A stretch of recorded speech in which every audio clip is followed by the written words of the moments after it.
Hoki mai ki te kaunihera o Rotorua. Welcome everyone and welcome back to the Rotorua Lakes Council.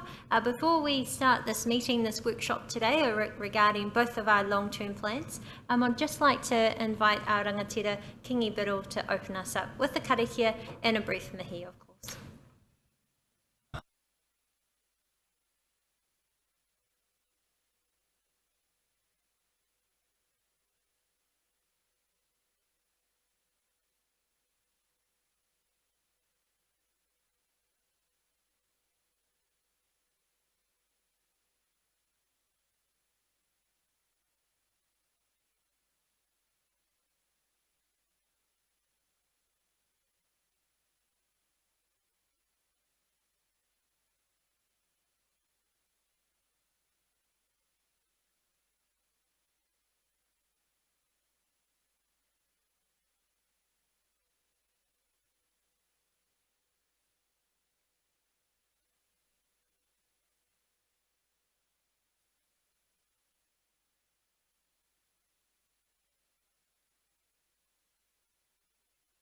Ohio, no reira tēnā koutou, tēnā tātou katoa.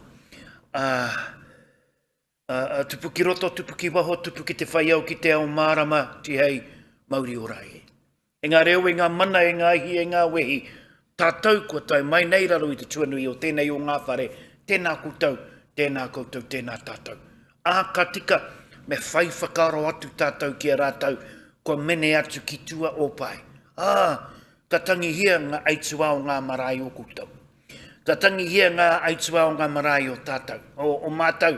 Ka tangi hia te āhuatanga o ngā aitua o tātou katoa.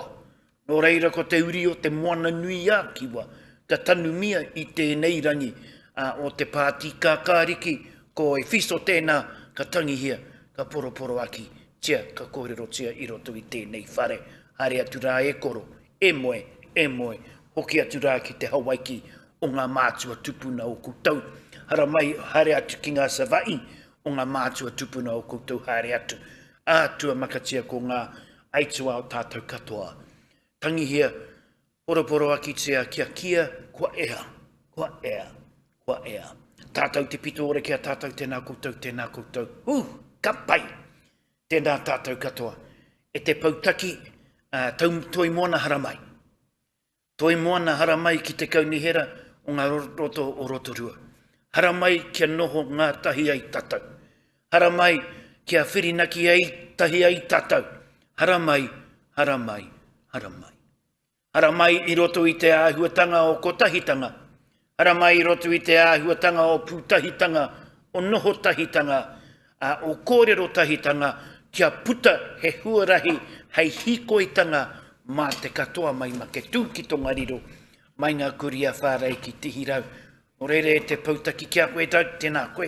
Haria mai o kaunihera ki konei, haria mai ki tēnei o ngā whare i mōhi o tia nei e koutou katoa, kia koe e te taru. Tēnā koe e te āhuatanga o ma te moana, o toikai rākau hoki rā, ko o kūrei tēnā, ko mauao tēnā, ko kōhi hoki rā tēnā. Ko tātou tēnei, nei rā, te manukura, ko tai mai. Nei rā, ngā manu mā tārai, ko tai mai. Nei rā, mātou ngā ringa.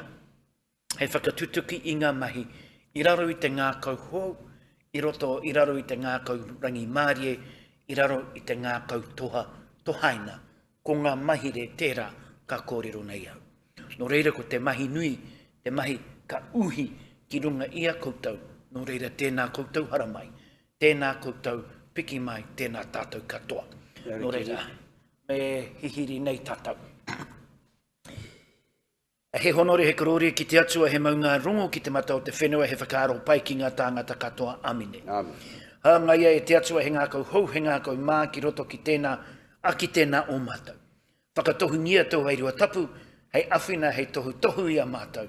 Hei arahi hoki i roto i tēnei hui, i roto i tēnei kaupapa. Amine. No reira tēnā tātou i roto i te whakaaro kotahi, no reira ngā mihi, kia koe te manukura, hei a koe te wā.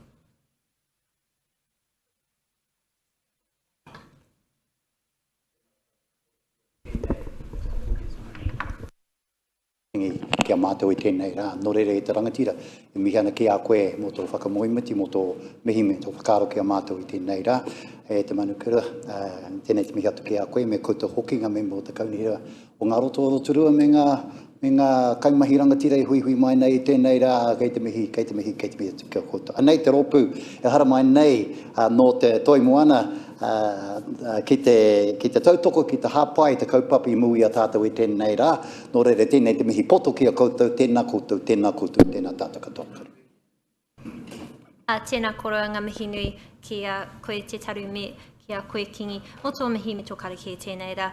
Welcome everyone. I just want to acknowledge Kingi, thank you very much for your very warm welcome. He has mentioned, of course, the significance of the work that we do, but the love in which we do it as well. So thank you very much. Thank you, Te Taru, for your response as well.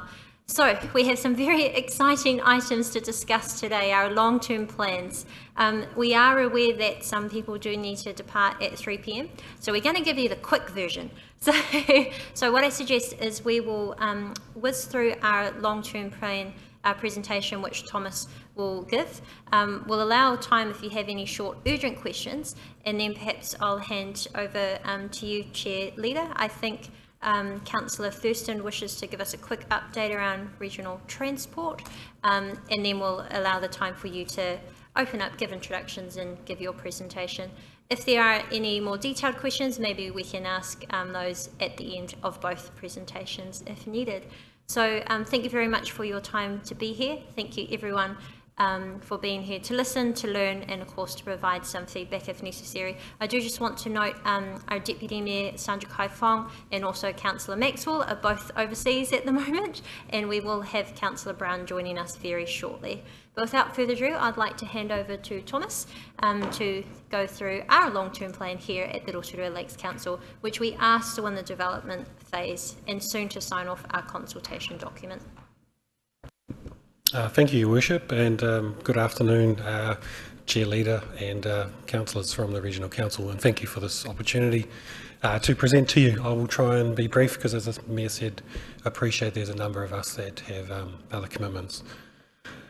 For us, I guess similar to yourselves, the context of what the LTP was set in was quite extraordinary for all of us across New Zealand, and we're seeing that as well with regards to some of the messages that are coming out of other regions. So for us in particular, there was uncertainty about the Three Waters reform. We started the long-term plan process with the instructions of the DIA with regards to preparing a plan that removed the Three Waters from effectively year 3 onwards, and knowing that we were entering into an election and differing views as to how that election will end and what the ending up result will be. So for us, our approach was to prepare the LTP as if we had control and ownership of the Three Waters. However, we also did modelling with regards to understanding what that impact would be, and knowing that we wouldn't finalise our draft until after the election, and we had a little bit more certainty with regards to what that would look like. On top of that, there were, and we've experienced over the years, a number of increases in regulatory requirements, and in particular around water, but also waste collection and so forth. And what we've seen is an increase in compliance and regulation, which has led to an increase in costs back to our community in providing those services. Post-COVID, post the boom of COVID, where all that cheap money was floating around, everyone was trying to do everything. Immigration was at effectively an all-time low. The borders were shut. We really did struggle to get not only staff but also contractors in particular, and we were competing in a very tight market for the same contractors, and what we saw was probably an explosion in the cost of doing some of our business as a result. In addition to that, interest rates went from a historical low of borrowing 10-year money at 1.9% to within 3 to 6 months being, at historical averages of 5.9, and dealing with the consequences of not only that repricing but also the borrowing costs going forward with regards to our quite heavy and significant capital investment into infrastructure, and the highest probably inflationary increases that I think I can remember in my lifetime. And I think that the graph there shows that looking back at the 15 years, the level of increase we've seen from inflation inflation, both tradable and non-tradable, is higher than when the GST rate changed, but also higher than post the GFC, when the country as a whole was booming and then ground to a very sudden, sharp kind of halt following that recession. So for us, we did find it incredibly challenging, therefore, of trying to weigh up the community's expectations, doing the things that we needed to do, while seeing huge increases in our cost base across the board, probably very similar to yourselves. So that did impact, I guess, with regards to the LTV development. And so very quickly, for us, we focused and met with the councillors with regards to understanding what our priority areas were, particularly around for us, 7 or 8 of our council were new, coming in and doing their first long-term plan. And so really sharing with them as much information as we could with regards to what a quite diverse organisation we are and what we are doing. Sitting down and talking about the resetting and development of new community outcomes with regards to the change of the council as well and the makeup, meeting with our community boards and in particular discussions with Te Tātou as well, understanding what they were interested in, what their hopes and aspirations were as well. Kind of bringing those all together with regards to some direction setting proposals, which flowed into further workshops around funding and delivery and trying to piece it all together. We've now adopted all our supporting information and just in the process of finalising our consultation document with a view of being out for consultation all of April and then in May having hearings and deliberations with an adoption in June. Where some councils in New Zealand are doing a late adoption, but we are on track at this stage to adopt within the timeframes available. So overall we had about 12 workshops. I think I've covered that already. And underpinning that was actually, I guess, a decision-making process. And this was kind of in recognition of the context which I described before and the challenges that we had with regards to trying to make everything kind of fit. And so what we had is, I guess, above the line and below the line. And so we prepared an initial long-term plan that made sure that we funded the things that we needed to do. And so all our renewals were funded. We were meeting all our additional regulatory, legal and health and safety costs. We were inflating our cost base with regards to inflation and particularly contractual inflation, which for us was quite significantly different from the normal one. And from a CapEx as well, we were meeting our resource consents, we were funding growth, and again, the critical one for us was ensuring that our renewals were funded. And so that flowed through in what we called Priority 1. And so, we had hard discussions with our council on interest, staffing, funding of depreciation to ensure our renewals were fully funded, CPI, contractual obligations. And what we did is making sure that that was an overall balanced budget. Debt was being used where it was appropriate, our services were being funded, and our rates were having to reflect some of the challenges that we had. And then below the line, we had a discussion around what we called Priority 2 and Priority 3. And so Priority 2 were the things that fell out of the council's priority workshops with regards to things they would like to see and improve and do different or new. And Priority 3 were things that came out from other community feedback from historical or the organisation with regards to potential changes in levels of service that the organisation has seen or experienced and has heard from the community.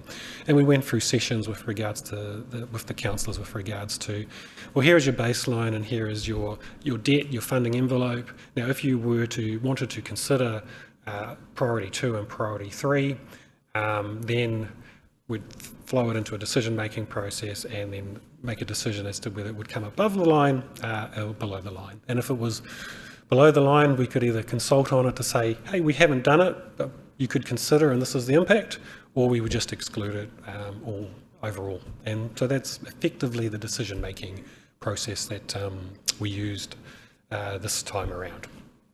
And that was in recognition of the really tight fiscal constraints that our cost of living crisis, et cetera, et cetera. Community outcomes. Let me know if I'm going too fast, Your Worship. Community outcomes, the 9 key outcomes for us. connected and resilient, in particular around having a connected community, a resilient community, but also ensuring that our infrastructure was resilient as well, in particular to climate change, and was able to respond to the challenges and needs. Big focus following post-COVID around employment opportunities and the economy, and focusing on, and for us, around rebranding Rotorua in particular, and around creating more economic activity. Sort of tied to tourism. Tourism is a big part of our employment base, encouraging tourism back to Rotorua as well. Housing for all, so cost of living crisis, housing across New Zealand is difficult, and making sure that we have appropriately zoned land and infrastructure to support growth, but also ensuring that where new house builds can take place, that there is a focus there, and it is easy to do those. Active, so that's a recognition that our district and community as a whole is quite active in its nature. We've got can't remember the number of lakes, 17 lakes, playgrounds like the Waka Forest. Sport uptake for our community is very high. Rugby, netball, soccer, hockey, golf across the board. And so it's actually recognising that at the heart of our community is quite an active community, and making sure that we continue to support that. And that's sort of tied to the future PARS work to understand what our future needs are and how we accommodate that. Their environment, making sure that obviously we look after our environment. In particular, there's a big focus on water quality, and you'll see a little bit later on quite a significant investment into stormwater in particular. Safety for our community. So yes, we have on the back of COVID had some challenges, and just making sure that our people, not only within our CBD but across our district, are feeling safe.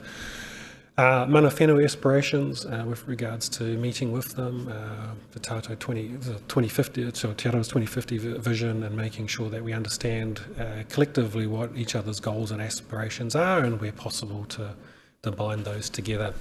And lastly, arts and culture. And so within the plan itself is a big focus on, or a little bit of focus on the museum, and also with regards to our Performing Arts Centre coming back online and giving that the best opportunity going forward with regards to its success.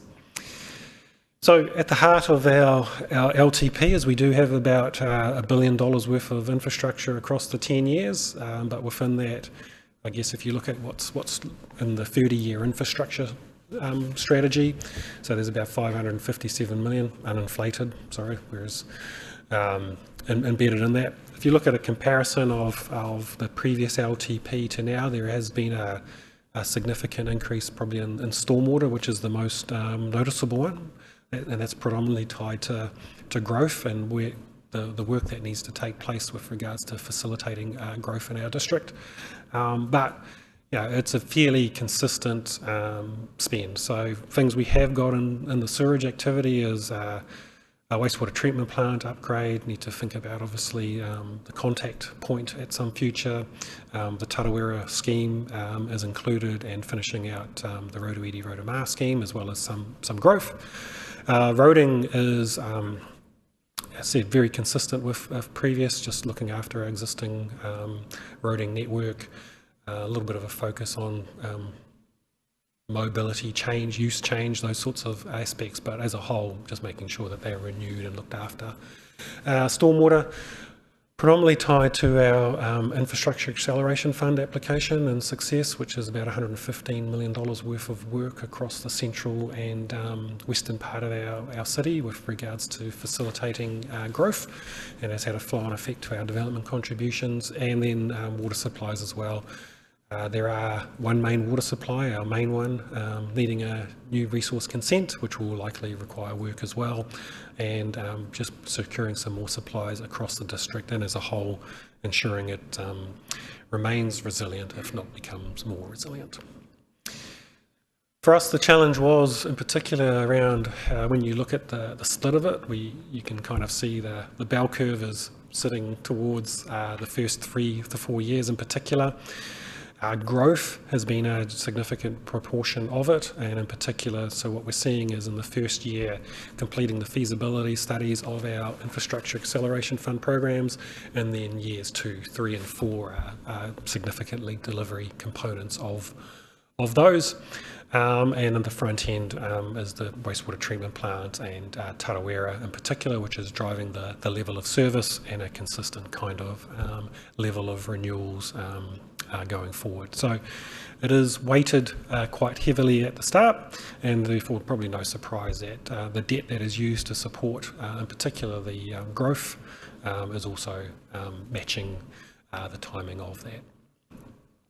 So our financial strategy and the challenge that our council did set us was around making sure that we looked after and maintained our existing infrastructure, and in particular not allowing it to decline, and focusing on renewing it, increasing it and improving it, accommodating growth in our district. So just like every district within New Zealand has its growth challenges, and everyone is growing, and so ensuring that our infrastructure matches that growth and is hopefully front-loaded rather than and allowing that growth rather than responding too late.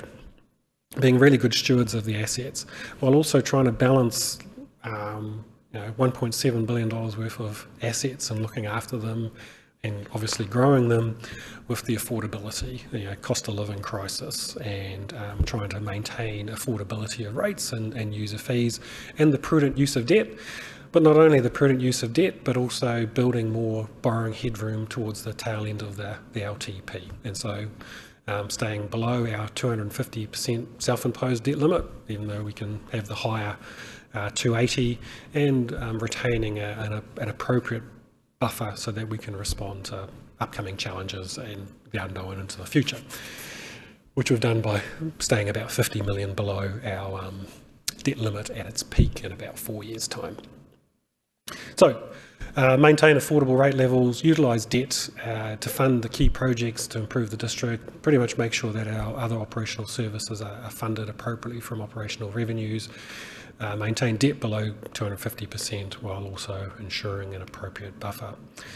So what everyone's obviously interested in is the headline, what's the rate increase? So for us, we did start out at I think 14.2 as year one increase, and we had some discussions with our councillors around trying to soften that and spread that, and so we did defer a little bit of expenditure coming online until year two, and so what we do have is a 9.8, 9.9, 9.8 down to 7.8, and into those future years it is really low.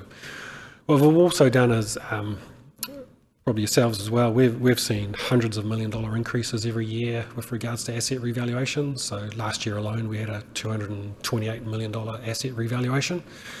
So that obviously flows through to our depreciation, and so we've focused quite heavily in those first 4 years in particular, and making sure that by the end of those 4 years all that new depreciation expense is 100% funded by rates, which has helped therefore with regards to not only the future rate increases but helping provide that debt buffer, in particular in the future years, as our capital works drops off and surpluses are used to retire future debt. And there is probably, like yourselves, an assumption into those future years that inflation will return to fairly low kind of levels, so which is kind of reflected in those 3.2s, 2.6s. Now, we take them with a grain of salt. We can only plan appropriately, and but that's the basis of what we've got as well. And then with regards to our debt profile, sorry, the black line is a little bit hard to see on this graph.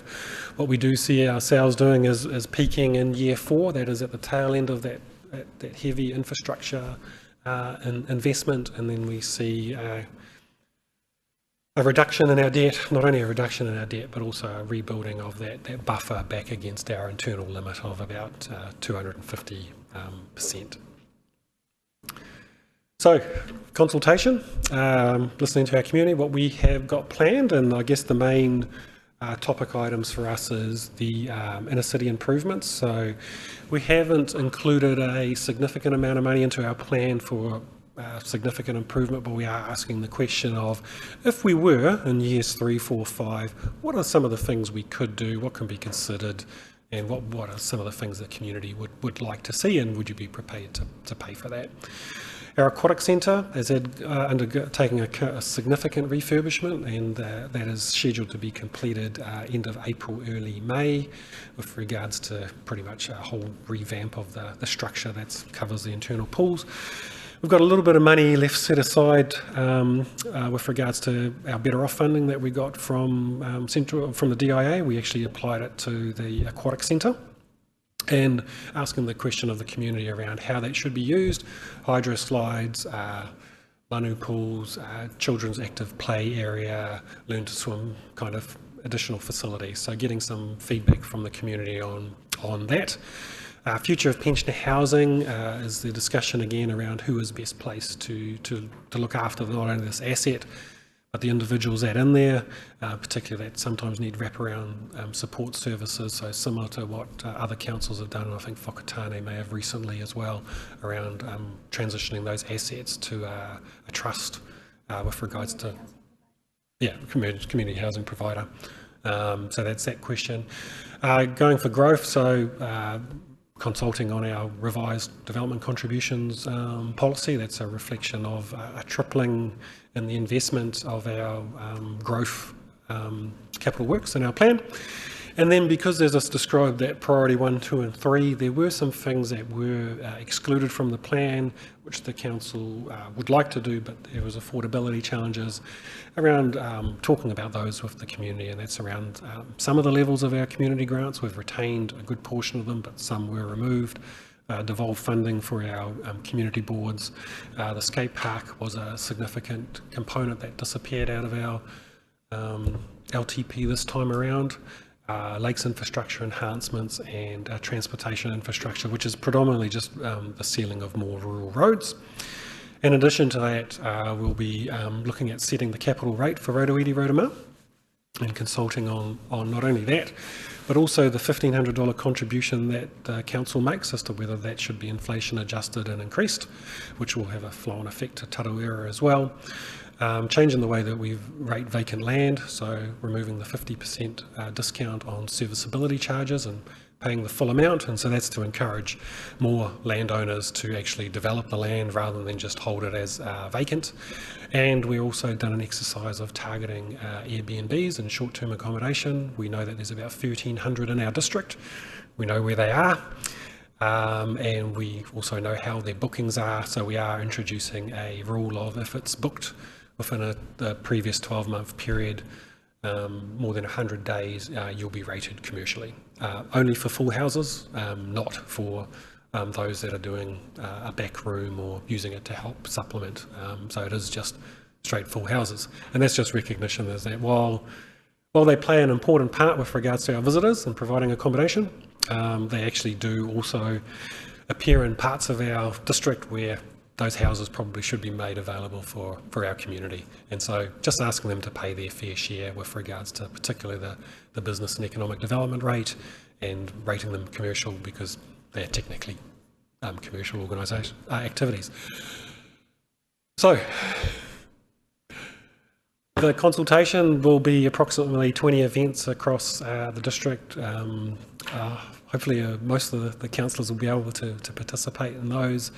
We'll also have a number of pop-up events in some of our facilities like the library, etc. And with regards to feedback, we'll be receiving all forms, probably like yourselves as well. Written submissions, we'll also accept te reo or English, sign language, verbal, video submissions, and just looking across all the different online and multimedia platforms with regards to not just accepting the old school of, hey, here's a proper submission into your LTP, kind of scraping all those kind of other sources with regards to getting as much feedback as possible for our elected members to consider while still obviously holding hearings. And with that, I'm happy to hand over back to your worship. Thank you very much. We might take about 5 minutes now just for any urgent questions, and then we can hand over to you if there are any questions. Well, how about we hand over to you? You can go through your presentation, then we can ask questions of each other at the end. Kia ora koutou, Your Worship, councillors, Gina. Firstly, could I acknowledge the initiative that I think your council took in terms of having this presentation capturing both the LTPs from RLC as ourselves.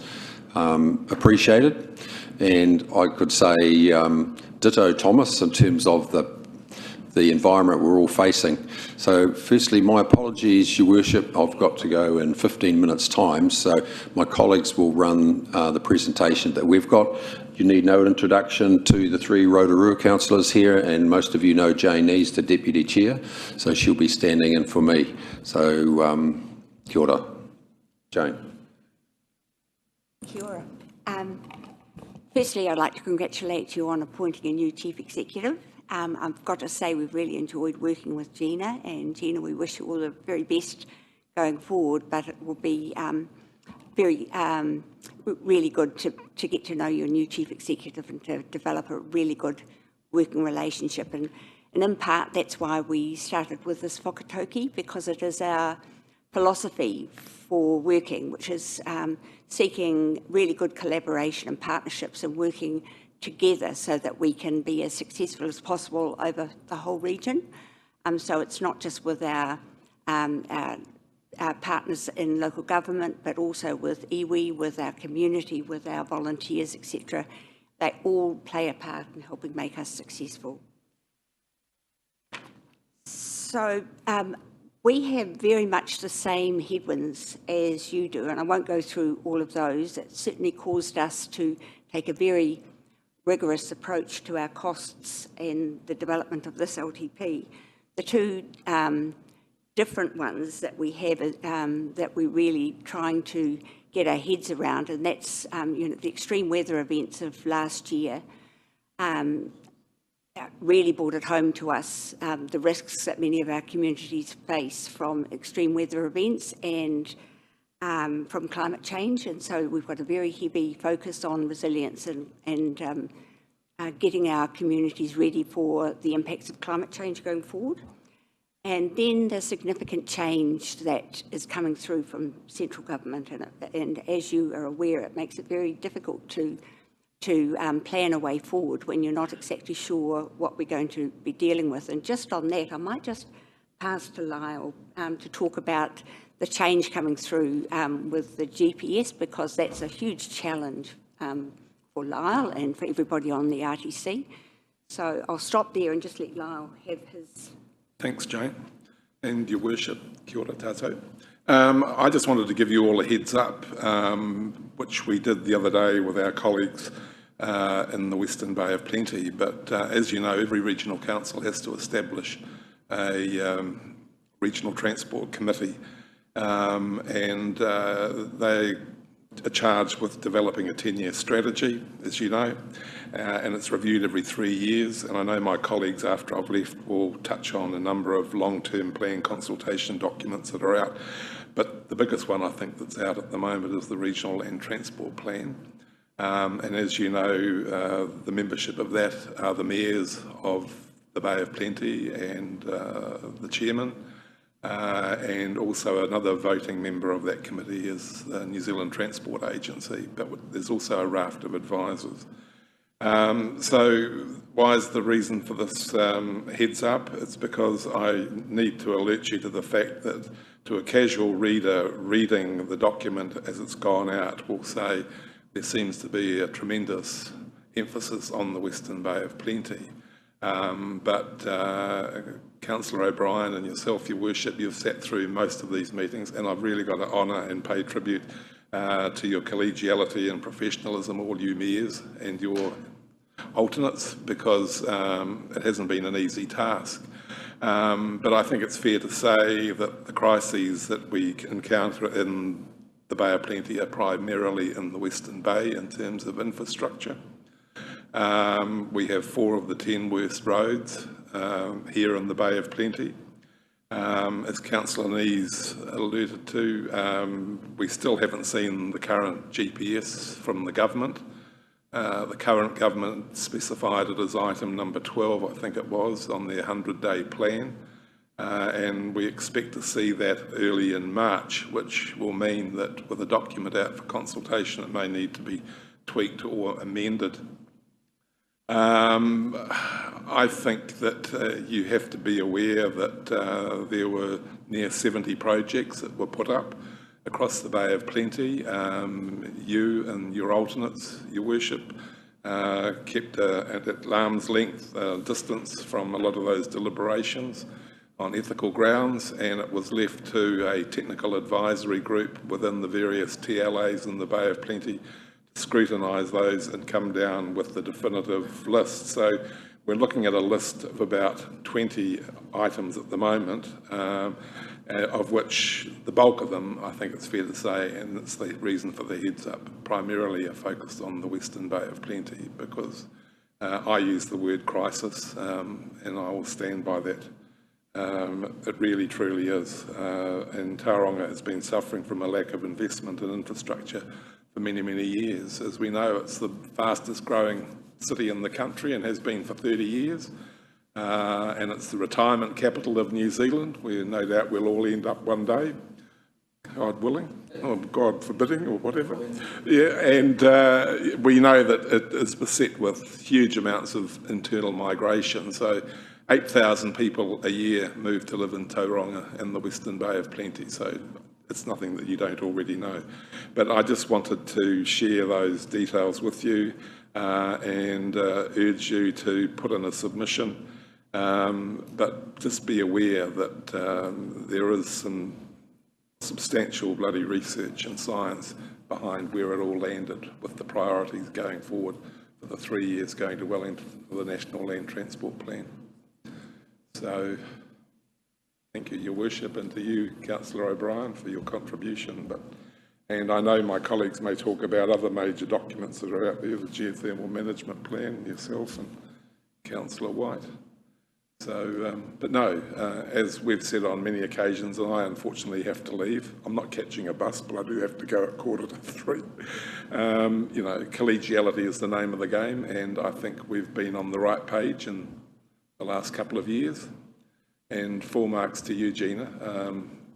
You've done a phenomenal job, and we're very angry you never put your name in the hat. I've told you that in the car park, so there you go. But I presume this is being recorded, is it?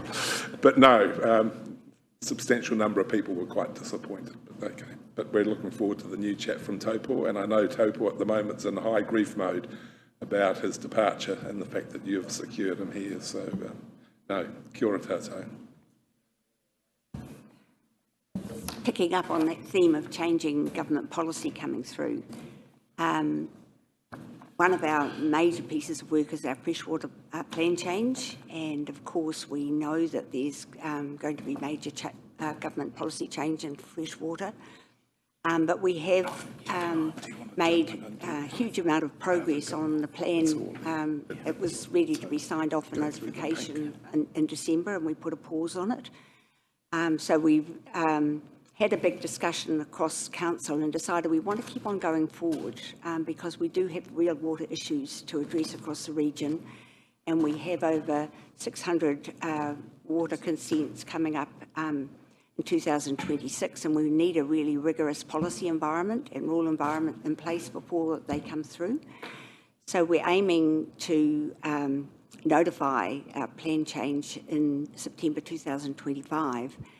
That's going to mean that we're going to have to keep going forward while still being prepared to be flexible and agile if the government policy changes substantially. And I think that's the philosophy that we're trying to take across all of council, that we've got really important mahi to do. There's a lot of work we need to do with our community and for our environment, and we can't stop because the government's having a rethink.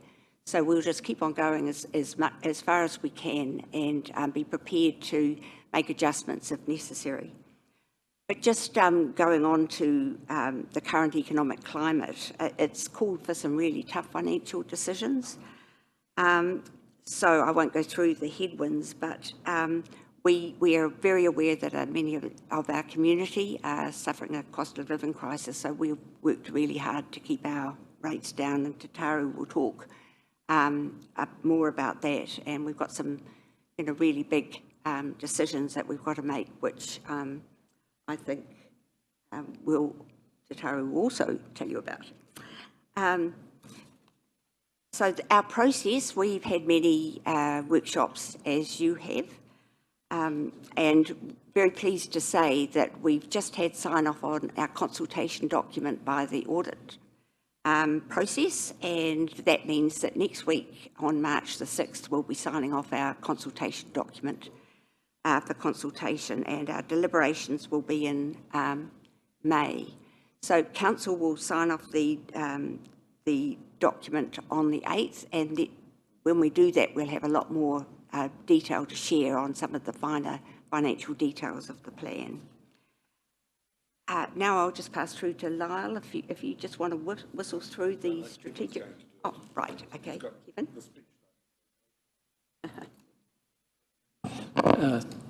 Kia ora, good afternoon, greetings to you all, and pleasure to be here. And as Doug said, really good idea to share the love across the room of what you're looking to do and what we're looking to do over the next 10 years. So thank you for that. So our strategic direction, we've got a vision, our mission. You can click through, whoever's got a clicker. We've got 17 goals, and I'm not going to read them all because it's fairly fine print, but once this document is signed off next week, you'll be able to see we're looking at a healthy environment, future-ready communities, and that's what Jane talked about in terms of our resilience going forward. We've got to get better at what we're doing for these big climate weather patterns when they hit, because we saw last year it just creates chaos, so we've got to get better at that. We want to have connected communities, helping to provide connected and sustainable communities, and we've got 3 goals there. Sustainable development, that's all what you're trying to do as well in terms of regional infrastructure, and the 4 well-beings are really top of the list as well. The pursuit of excellence, we've had a translation of that in Te Ara Potamu, just partnering with tangata whenua and community towards prosperous and equitable future, regional future, and we've got 4 goals there: supporting iwi and community capacity and ensuring an equitable approach to the 4 well-beings, and our enablers in terms of delivery, investment and partnership and engagement. How we work is we're looking to add value regionally, and we'll come back to that because there's a big issue that we're going to be faced with as a council that we'll talk about today. Seek integrated solutions, collaborate, provide great customer service, because like you, we've got 150,000 ratepayers across the bay, and we want to make sure we are the best, have the best customer service. Honouring our obligations to Māori and using robust information, including technology and mataranga Māori. So those are our mission and values. And in terms of a financial snapshot, who's going to do that one? Kia ora no tātou. I'll premise my comments by saying that for all, whether you're a regional council or local council, you're not expected to have the financial acumen of the Thomases or the Matt Taylors on our side, but you certainly need to understand the framework for financial strategy, the what, how, where and when.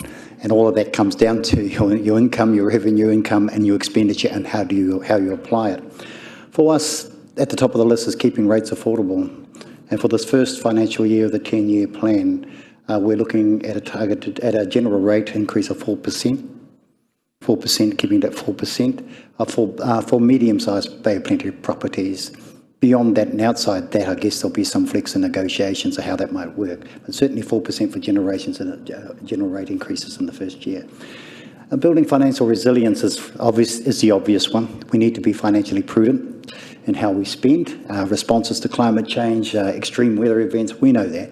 And a whole raft of other challenges that are before us that have yet to materialise given some of the legislative changes, but we are certainly hell-bent on maintaining that resilience and accountability. You know, I'll say now that, you know, and I'll declare this, I'm on Quayside Holdings Limited. I'm the council representative, but I will put up front that in wearing two hats, both myself and my colleagues who represent council on that have had independent advice, and we take no part in the final discussions with the council or any matters that might impugn anything to do with the Quayside recommendations that might flow. So I just want to premise that, because I'm going to talk a little bit about that coming up. We'll focus on efficiency and effectiveness. I mean, same with you. I mean, how do we spend our money, and where are we getting our money from? And at the end of the day, how do we delight our communities? Because at the end of the day, they are who we work for, other than the fact that we have responsibilities, central government, in our particular roles. Having the right people, paying for the right services, so do the charges, should they lie where they should lie for the users and the people using it, or should they be local, or should they be reasonable responsibilities? Those are matters to be considered. Maintaining financial reserves, you know, in case of the unseen, and being able to respond without breaking your back, and having that sort of backup is important to us as well. And maintaining the ability to borrow should we need to do that. And, you know, obviously that comes from maintaining a reasonable grid, financial resilience and credibility. So those are the sorts of financial snapshots over the top. I'm going to give you this next slide, which hopefully, which is the switcher. The middle? Okay. Draw your attention to these graphs, which sort of summarises our how we're going to pay. You know, on the right-hand side, I'll start with that. Over the next 10 years, we're looking at a $2.36 billion budget for that expenditure. And it's interesting because somebody said, I saw it on an interview where they said that don't tell us about your priorities, tell us about your spend, and then I'll tell you where your priorities are. Right? So if you look at that one, you'll see where the priorities are for us. Transport biggie, and Lala's already mentioned transport and the problems in Tauranga, and I don't think you're divorced from any problems in Rotorua as well. So there are going to be questions around how should that be funded, you know, and whether that should be split between both, or between general rates, you know, or targeted rates, or should it be locally paid, or how it should be paid. So there are question marks in our particular consultation documents that we are proposing to the communities. You can see the focus there in terms of our role of healthy catchments and flood protection. I mean, all of these things are no surprise. And of course, democracy, engagement and community, you know, is a vehicle to connect with our communities of interest and iwi. And of course, that's been explored around the whole raft of ways and means that can be done. So if I switch to the one on the left-hand side, our 10-year funding. So where this money is going to come from, combination of, you can see the 22% and the 22% is the target in general rates. We expect some, you know, investment fund to come from there.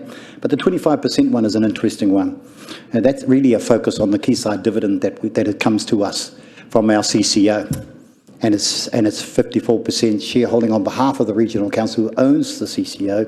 That 54% provides a dividend distribution. And it's from that particular distribution that we were able to support rates reductions. And for, I think the last year, the average was about $380 average, subsidising the rates across the region for all ratepayers.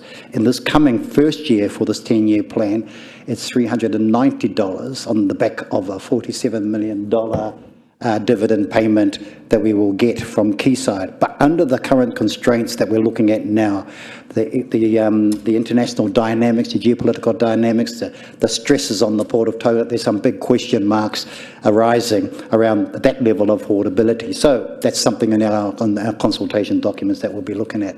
So if I move to the next slide, I think that's the consultation. So what are we going to be consulting on? And I'll talk a little bit about Quayside in this one. How do we pay for the buses? How should we fund public transport in urban centres, for example, Tauranga and Rotorua? Like I said, is it the combination of general targeted rates? Is it a local responsibility? Is it a regional responsibility? How is this? What is the mix? We don't have the answer. We're not looking for the answer because that's the answer that will come through, obviously from different perspectives, and we would have that under consideration at some point. The next one is, where is it? Regional part, I'll skip one. Question 2. This is a big difference in our particular LTP. We were required to consult on the any potential sell down of any major business we have, so we've got a legislative responsibility to consult. Having said that, I do believe that the council would have consulted anyway because it is such a big issue for all of us, okay? So on this particular one, the question is, do you agree? Now, there's some scenarios presented in our document, our submission document, but I can say this from both the council and quayside perspective, 80% of the quaysides focus on the Port of Tauranga. The question mark really is that financially prudent? And you'll see in our submission, in our document, that financial prudency is underlined in there. Is it financially prudent to hold that position? When you consider what's happening in the geopolitical climate, when you consider actually the latest release of the Port of Tauranga's finances, everything is under heavy pressure. And so for us in Quayside and consideration by our council, can we afford to maintain 54% share of the Port of Tauranga? That's a question on the table. So what level would you sell down to? Because we've sought expert advice on this, and that expert advice has suggested a range of sell downs, of which there is a settlement. There's a suggested in the document of about 28%. Questions will arise around the vulnerability of those shares in terms of international takeovers. According to our experts, that particular level puts a block on potential international buyer. And so the issue is that if we are going to sell down, what will we do with the money that is forthcoming from that sell down? That is a question still to be debated. And should we get a green light to go ahead with this particular sell down? So it's a biggie. It's not something that that everybody will delight in at first look, but it is a statement from our quayside to the regional council, and the regional council, like all of you, financial prudency is going to be the framework which you're going to be accountable to. So whatever the decision we make, you have to be anchored in real sincere prudency. So that's all I'm going to say on that one. You can read the document and get all the details, and then obviously there's an opportunity to... Can I just add something, Madam Chair, because before any of us were in this room and had political careers, I think it was the Rotorua Borough Council put money into the establishment of the Tauranga Harbour Board. So I'm really keen. So you have, if you go back through your books, you have a vested interest in the Port of Tauranga, long time ago. So I'm really keen for you to express a view. If there's one thing we can get some feedback on from Rotorua District Council, is a view of whether we should do this or not. And we've been discussing this amongst ourselves for the last 18 months. And so it's complex. And if we go down to 28% from 54, it's about $1 billion worth of investment. $1 billion. So it's big. And I really want your view to come back to us, because you are a vested owner originally in this project. So please. There's a lot of detail. I wasn't expecting to give that level of detail, but it has been given. The reality is, though, Rotorua needs to provide a submission in this particular area. It's an important one for us all, okay? And like I said, it's interesting being a councillor and a quayside director and wearing hats of responsibility. And on both sides, I can anchor the comment that prudency is important, because that's what you're going to be measured on at the end of the day. Anyway, carry on. Next exciting one, regional parks. We already have a couple of regional parks. One we opened recently, the Papamore Hills, very successfully, delighted the communities. These things are very popular. The other one was out at Rotorua. These are the two existing regional parks that we do have. There is in conversations right now, one for Tauranga Western Bays, pretty exciting proposition, and one also potentially being explored for Rotorua out to the top end of Omokoroa Road. And there's, so it'll be an interesting for how and what your thoughts And our community's thoughts might be on regional parks because they are a popular venue that basically indicates that our communities are being included and have opportunities to create and expand the recreational opportunities and connection. This last one I'm on is community engagement. And like you, like the council here, we have a raft of avenues. And you see the events. We're going to be there at all of these events. We're going to be online and webinars and direct engagement with iwi. In fact, the Māori regional councillors, iwi regional councillors responsible for their jurisdictions, we're doing face-to-face kanohi to kanohi one-on-ones as well, or group. Whatever the request is, there's a lineup of those particular opportunities as well, and you can submit via web, mail, email, or on the phone. We're going to be absolutely available for the kōrero. So I think that's me. Just one thing about that. For the first time, we are going to have two friends of the submitter. So there'll be one in Rotorua and one in Tauranga. So we're very aware that some of our issues are quite complex, and in the past people have been had a view on an issue or were passionate about an issue but didn't understand the intersection with the long-term plan. So this is a way of helping people crystallise and navigate their thoughts and navigate the council process to get the crux of their concern as it relates to the long-term plan in a submission. And as Tataru said, it can be over the phone or it can be in an office, just to try and help break down barriers for consultation.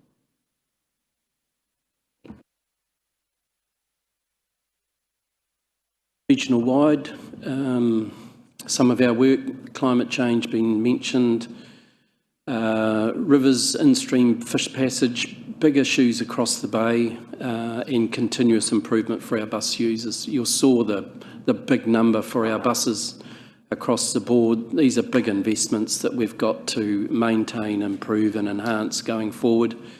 There's a nationwide ticketing system coming forward, and at the moment there's a B card, but it'll be a nationwide system. Pest management, man, they drive you nuts, don't they? We've got support for kauri dieback and longer term for wallaby program and the wildling conifer program. These are big issues facing our community. You see the roadkill now more often. It's not just possums, it's big wallabies on the side of the road, and you think, well, that's one less.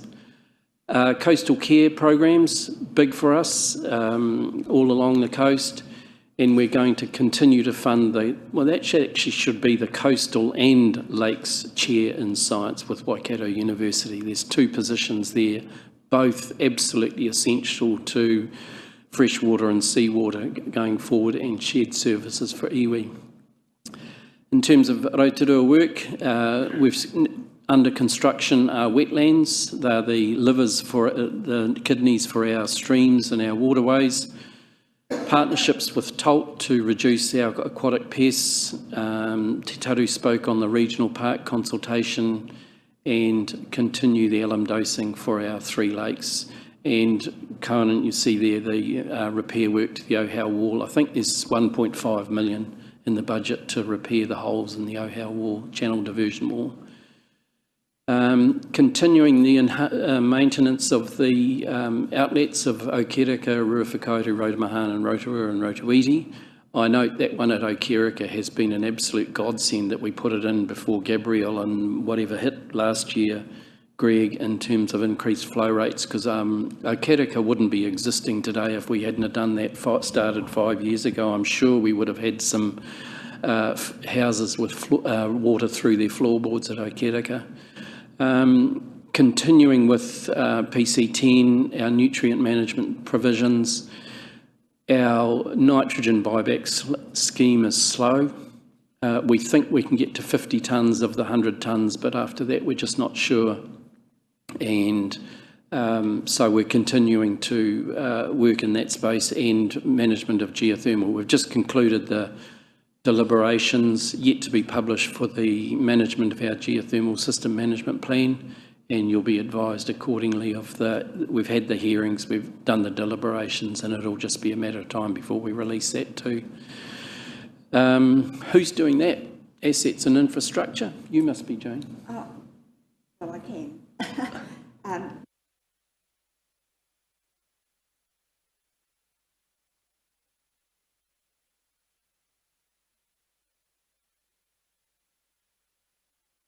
Structures in our rivers and drainage schemes, that's all capital expenditure, and $712 million on maintenance, repairs, analysis and modelling, and which is all operational expenditure. So we've also got a stream of work which is about trying to make our flood schemes more resilient for the future. It's just not feasible to keep on adding height to the river stop banks. So we're undertaking a program to try and find the most sustainable way to protect our communities going forward. And some of that might mean giving room to the rivers, and in fact having some areas that would be sacrificed in an extreme weather event that would take the overflow rather than trying to keep all of the water in the boundaries of the stop banks. So over recent years, we've significantly invested in new or upgraded flood protection and control assets, and what this means is this work that's in our 10-year plan ahead means that further on we won't have to spend quite as much money maintaining those assets or developing them in future. So, as well as those questions in our consultation document, we are consulting on our revenue and financing policy, rates for emission policies. When we took over managing our own rate collection, we maintained the rate policies as much as possible with with the district councils, the councils that used to collect the rates for us. We are now trying to be a little bit more consistent, and so we've brought in some other policies. For example, particularly for Maori freehold land is an area that we're seeking some feedback on. Also, fees and charges are going up. You have to look at every lever that you can pull to try and balance the budget. And we've also, for the first time, flagged the need for a financial contributions policy, which we're not implementing, but we've got it in our suite of policies.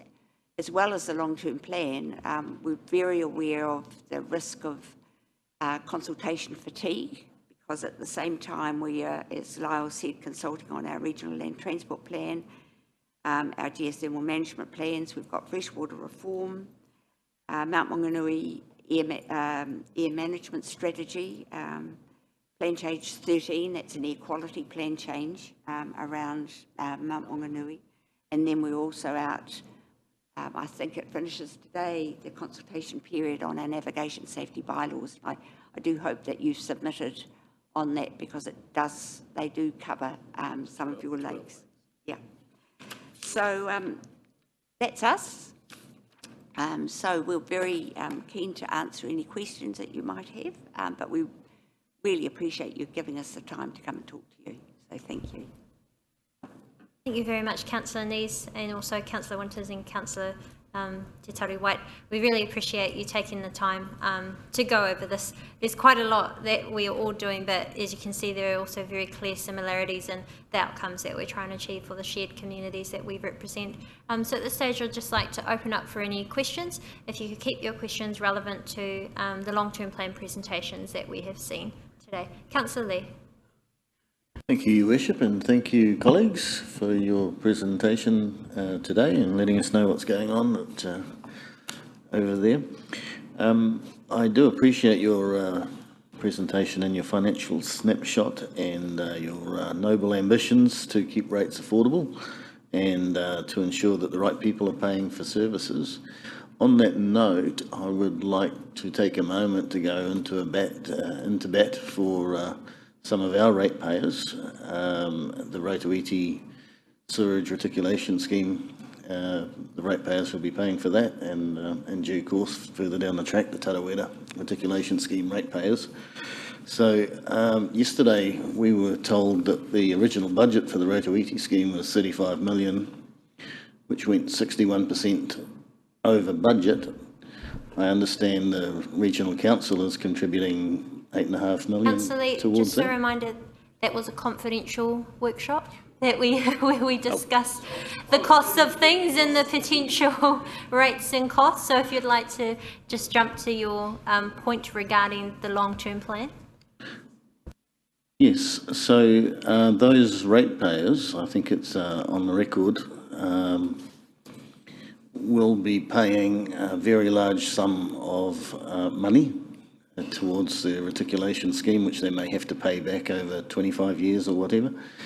I do understand that that reticulation scheme was required by the regional council with various changes that were made. So is there anything you can do to help those ratepayers towards ensuring that their rates are reasonable and affordable? Can I just answer that first? One thing that we haven't mentioned is that we have done away in our long-term plan with the Lakes water quality targeted rate. So now that is now general rated. So that will actually be a relief for all Rotorua ratepayers. They will not have to pay that water quality targeted rate anymore.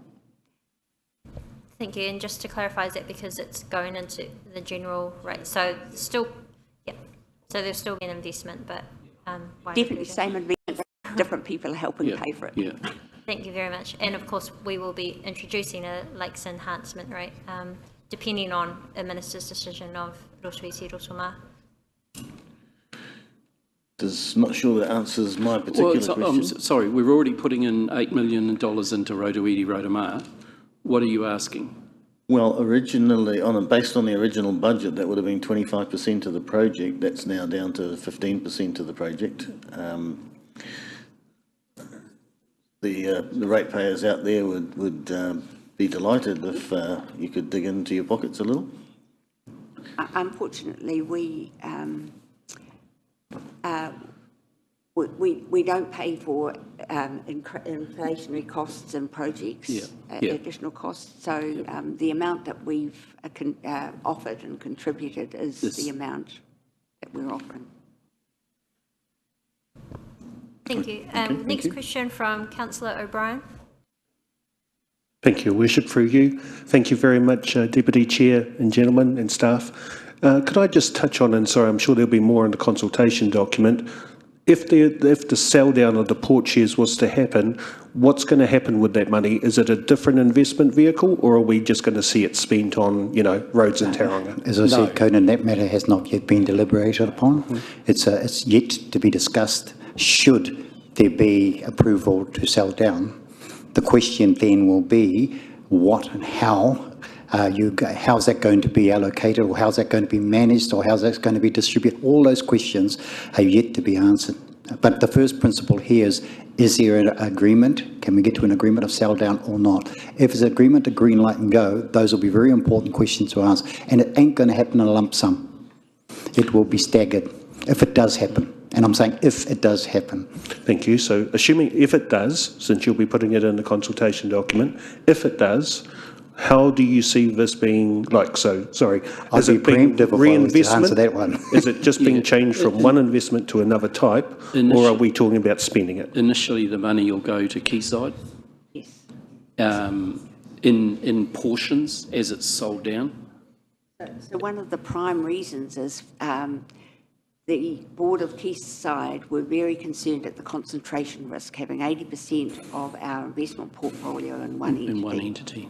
In one location, or it's more than one location, because we have got shares in Northport, etc., in other entities across New Zealand. But it's more about diversifying risk And so the initial thought is that Quayside will be reviewing its SIPO, which is its Statement of Investment. And then those dividends that they are released by the sale of the shares would then be reinvested in higher earning equities, because the Port of Tauranga is not a particularly doesn't give a particularly high yield in comparison to some other investments. So there would be a much more diversified portfolio, and we believe, or Quayside tells us, they're capable of delivering a much bigger sustainable dividend going forward if they're able to diversify the portfolio. Thank you. Thank you, Madam Chair. Thank you. Councillor Waru. Tēnā koe te manukura. Tēnā koutou. Lovely to see all of you here. Tēnā koe te papa e te taru. Tēnā koe I o mihi. I te timatanga o te hui nei. Bueno. Kia koe hoki e Kevin, ko roa koe e hoi ana te waka o Rotorua. Kia kaha koe. Kia koe hoki e Jane. Rawe te ki te atu ia koe. Good to see you all again. I've got easy ones really. Well, you know, I don't know if I have to do a declaration or whatever with the Quayside Portai on too, but I can assure you there's some very smart people behind that whakaaro. And I just wanted to ask, with that, is it really something you needed to put in the LTP plan, or could you have made the decision as council? No, we're required under particular legislation to consult. But like I said, whether that legislation existed or not, I do believe our council would have consulted on such an important matter in any case.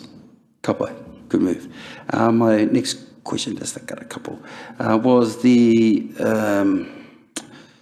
consultation in regards to Māori freehold land.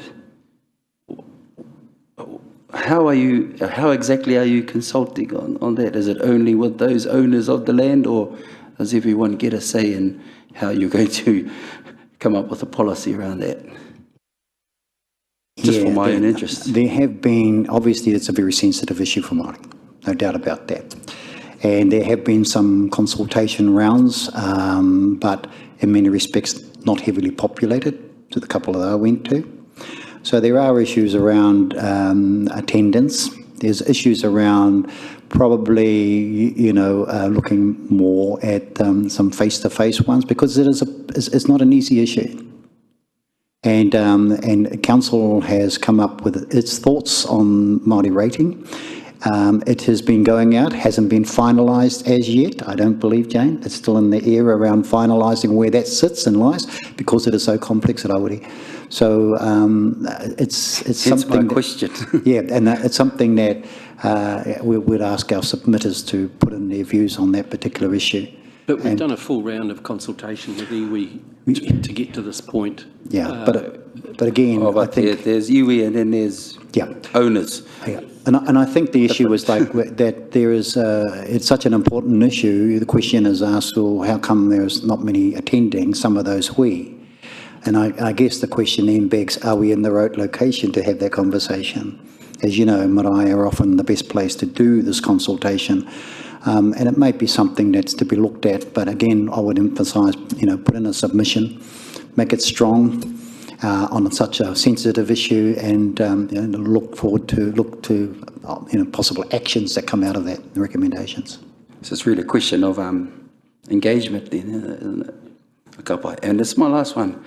And I don't know if I heard right, or I don't even know if I like what I heard, but anyway, sacrificing of some land in civil defence times. Can you give us an example of what that might look like? So if you look at Rangataiki River,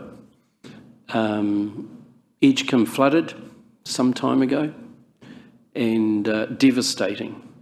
So what we're building on the Rangataiki River is a radial gate stop bank upstream from Edgecombe, downstream from Titeko, so that when the dam is full noise and it's Matahina Dam is flowing and the rivers are high, we can open these radial gates that allows water to flow out of the river and onto some land farmed currently, no buildings in it, and it flows across down through Reeds Canal and then joins the river back down at Thornton. So we've built stop banks already along this sacrifice area.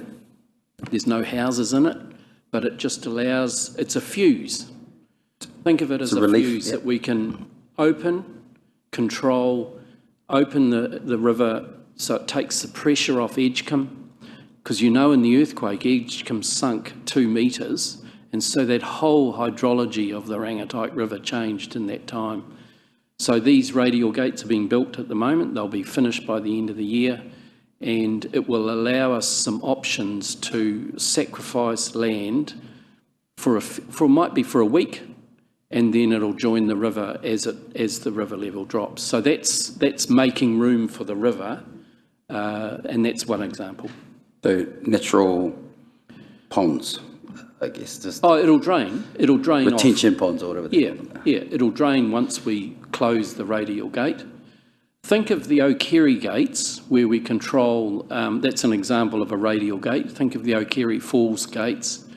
That's an example of a radial gate where you can lower and increase to allow water to spill out onto farmland. Okay, thank you.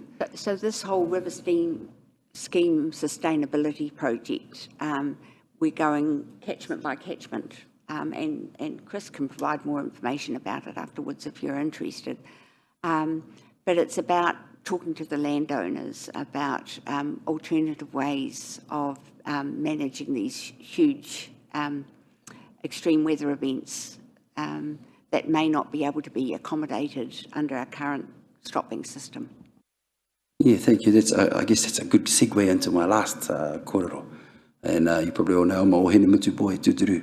And there's been a lot of kōrero about how the te utuhina, when there's a lot of flow, storm water flowing down, and the effects of that coming, bringing all the silt, everything that's built up in the Ruapeka Bay, where it used to be a Ruapeka, now it's a sand dune.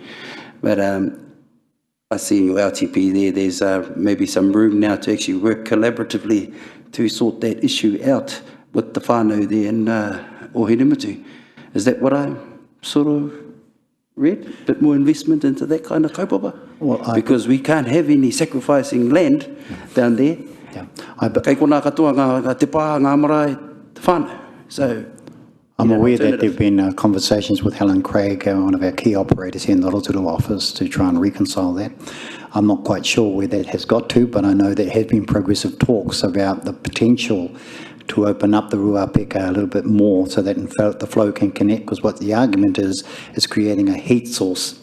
It's heating up and it's blown out through the ground next to the church and the urupa. So those are sorts of things that are on the table, and I don't know whether Chris has an answer for that, but I know it's work in progress there, Rawiri. I have been approached personally. How hard working? When's the progress? In order to try and progress some thoughts on that. But again, it's these geothermal. Sorry, I had to ask while I had you there. Yeah, thank you. I thought I was going to get away with not saying anything today, but not so. It is a complicated situation at the mouth of the Utahina, so yes, we're certainly happy to continue talking about what the solution is. I understand there's some risks and dangers around having operators work in that environment due to the geothermal processes underlying that area as well. So, but I know Helen's been involved in conversations. Helen reports to me, so I'm sort of involved at arm's length quite often. But yeah, we can talk about that for sure. Kapa, yeah, I know Helen well, but just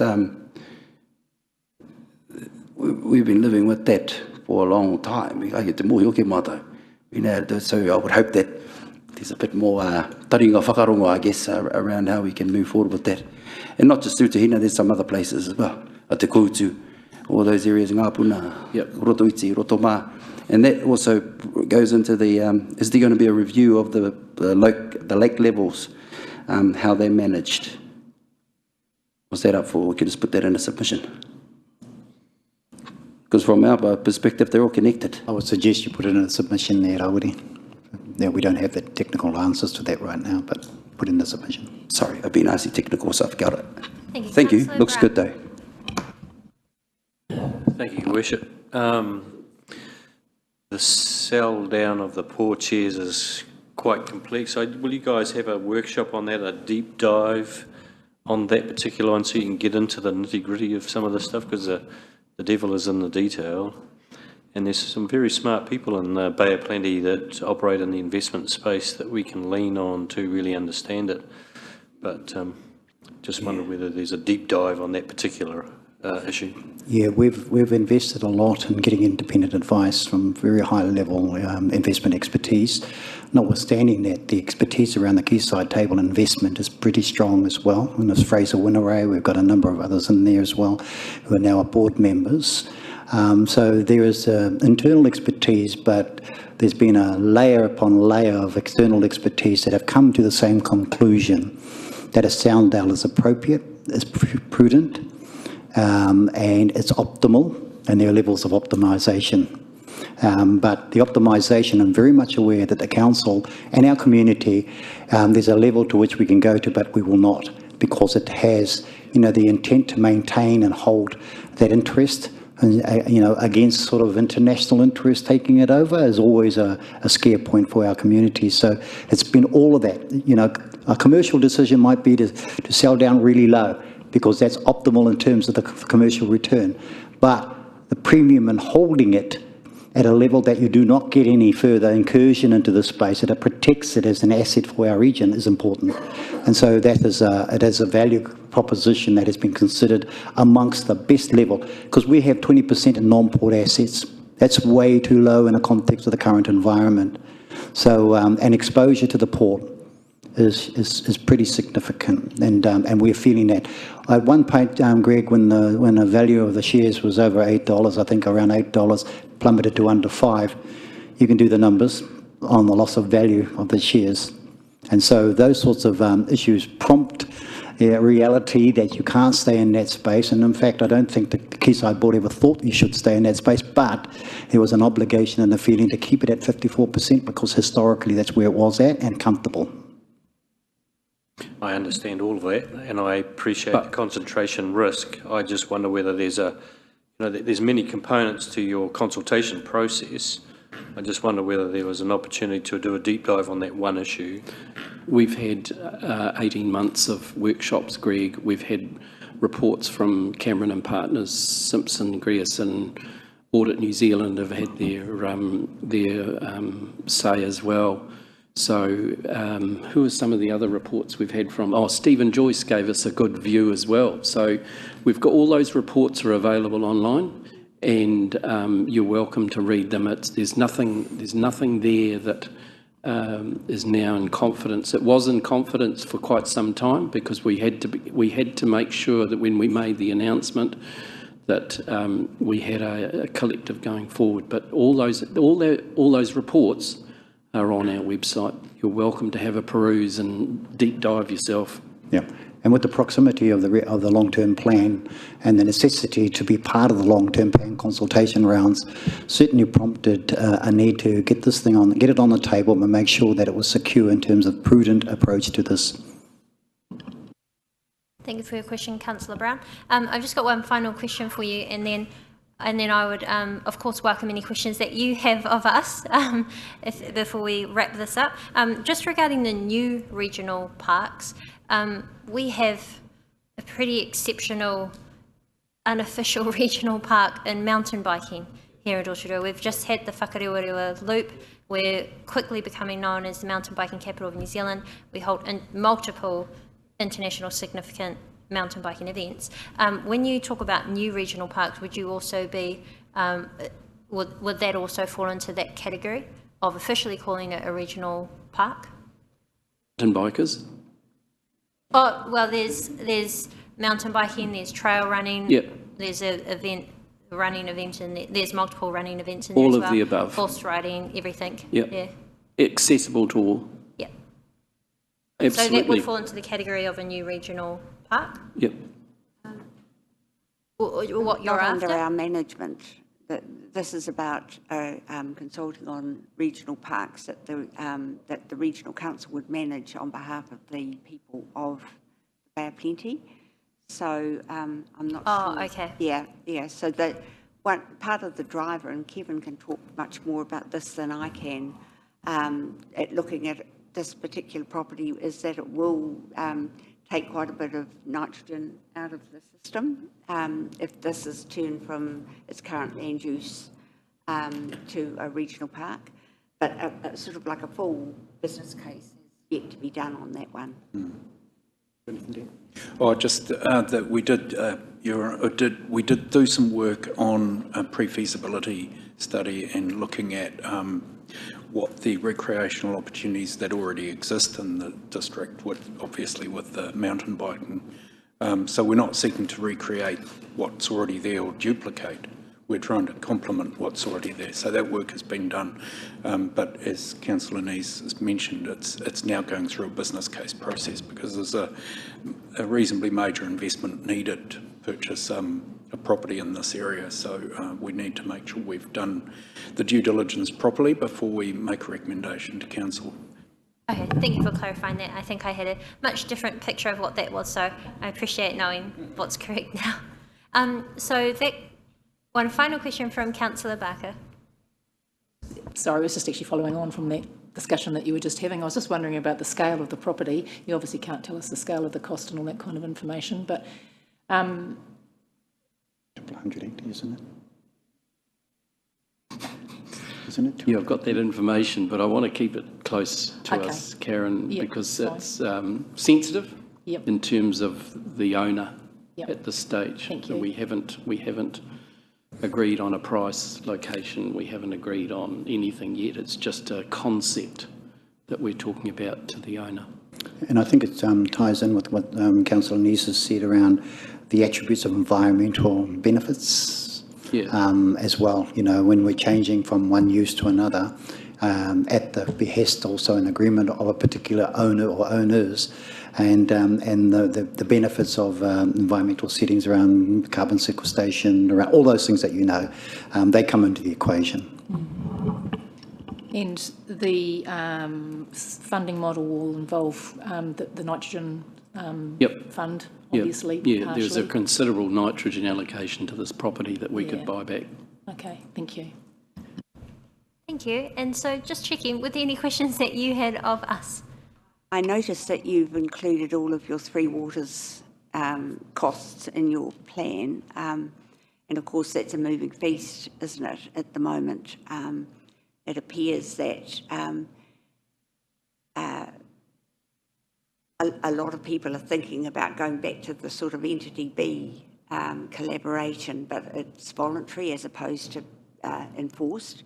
So what approach are you taking with regard to your Three Waters? Will they be backed out or are you retaining them in the long-term plan? Well, of course, we fall into both the Bay of Plenty and the Waikato regions, and in both regions we're taking the approach of we'd like to be a part of the investigation into what's possible. We will ultimately need to make some decisions about what's best for this district in the short, the medium and the long term.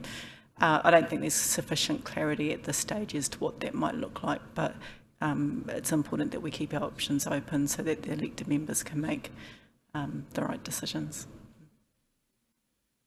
Yeah, just so I noticed, you know, you're talking about wetland planting. So firstly, I want to say that the FDS process that we went through was a delight, and I think it showed just what can be done in collaboration between our two councils in coming to, you know, an arrangement and an agreement in a cooperative sense that makes sense to both of us. So I think I want to just make that point.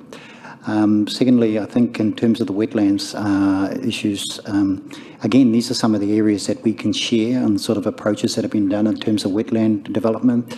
You know, we're doing a major one on the Waihi Estuary area in Pongakawa, where we're looking at benefits of carbon sequestration models around the wetlands and its benefit in the context of, you know, in terms of comparison to pine forests and others, you know, several times faster, all that sort of stuff.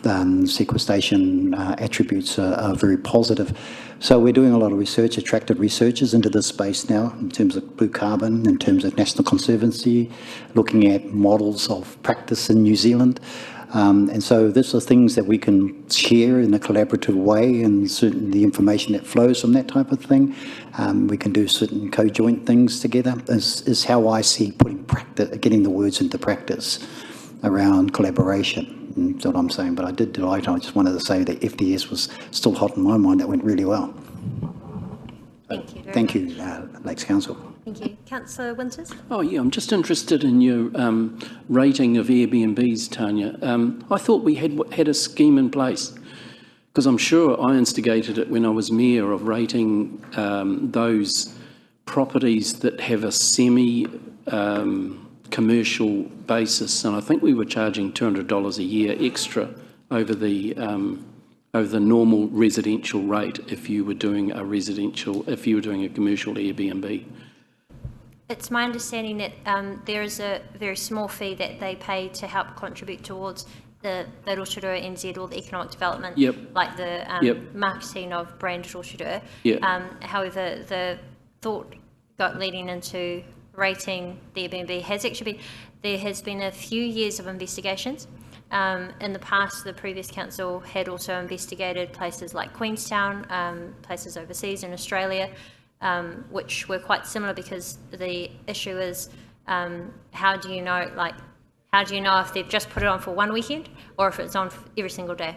And so one of the landing points was a 100-day mark, which is if it's over 100 days of, or nights, of being rented, then that will be commercial in nature, and hence should be rated a commercial fee. That then allows the opportunity for those sort of owner-operators, where you would have a family who rents it out on the weekend when there's a big event to help pay for the mortgage, that then allowed for them not to be penalised on a commercial rate. So that's the thinking behind it. We'll take it out for consultation. I'm very sure we'll get lots of feedback on that. Yeah, but we'll see how it goes. But again, it's just ensuring that there is a user pays system, because we do have a lot of, especially water infrastructure, that if there's visitors, they use those services a lot more. Just one final comment, if I may, Madam Chair. The issue of, I just mentioned about collaboration, I certainly would like to see some mobilisation and strengthening behind that, because I know that, Greg, you're on the Te Arawera Collaboration or Strategy Group, and so there's a collective emphasis going on here, and I think that's really positive. Way of continuing to build a relationship and getting out the argy-bargy of tensions that might exist between us. I guess there's always healthy tensions, but the issue around producing things out of collaborative effort that makes sense to all of us, that can be shared responsibilities and accountabilities, I think is the way forward myself. If we can excite that and increase that level of collaboration, I think it'll be all good for all of us. Thank you very much. I think that's a very good tone to end on as well. And I mean, collaboration not only makes sense, but it makes sense for us, but it makes sense for the people whom we serve, which are the same people here in the Rotorua district. So we look forward to continuing to openly share information with each other and find out how we can continue to work together. So I'd like to wrap up very soon after a final question or comment from Councillor O'Brien. Thank you, Your Worship. Thank you, everybody, for attending. Could I just ask Your Worship, what's the actual process for us as councillors to collaborate before the submission? The reason I ask is that the submission put forward by Council on the geothermal plan, of which Councillor Kiriopa and I were supposed to be involved in, was sent to us on the 7th of December, and the actual filing, the last day was the 8th of December. So what actual process will councillors have for us to meet or discuss and see what the submission will be presented? I'm sure we can discuss this afterwards. Thank you, Councillor O'Brien. There are a number, actually it's right up there on the screen. There are a number of significant items that you are working on that I'm sure we will want to provide a strong voice to. So thank you very much for the reminder on the items that could be most relevant to us as Rotorua Lakes Council. So I'd like to now invite Kingi to please close this meeting, which has been a fantastic meeting. Thank you also to the staff who have been here as well. Nō reira, kanui, te rawe o ngā kōrero. E rei te mea ko ngā kōrero pahu no iho. Engari, he tiro I roto I te pātaka kōrero o ia te kaunihera, Nō reira, I raro I tēnā huatanga, toi mōna tēnā koutou. Tēnā koutou I roto I te tuhi o te reo, I roto I ngā whakāhua I ki tēnei. Hera I te mea he reo ngāwari, engari mauri ora ki te reo ngāwari. No reira ko te matahi awatea. Pai tēnā, ue rā āhuatanga kupu, no reira tēnā koutou. Tēnā tātou I roto I ngā pātai, ko te māramatanga e noho ana, no reira tēnā koutou. Ue nā tātou I roto I tēnei hui, tuatahi nei, mauri ora ki te hui, tuarua, tuatoru, tuawhā, tua ahara nei, no reira ko te painga ka kite I roto I ngā hui nei, ko ngā hapori. Ko ngā hapori e awhinatia nei e tātou. No reira I raro I tēnei āhuatanga e hoki pai atu koutou o te kāinga, hoki pai atu ai ki te kāinga, o reira koutou ka noho atu ki roto I ngā whāwhārua, I ngā wāwahanga, o tēnei rohe, haere pai atu, hoki pai atu ki te kāinga. No reira, a kia tau kia tātou katoa. Te ata whai o tō tātou ariki ai Hukaraiti, me te aroha o te atua, me te whiwhinga tahitanga, ki te wairua tapu, ake. Amen. Amen. Me ora tātou. Nera ki ue wā. Send you.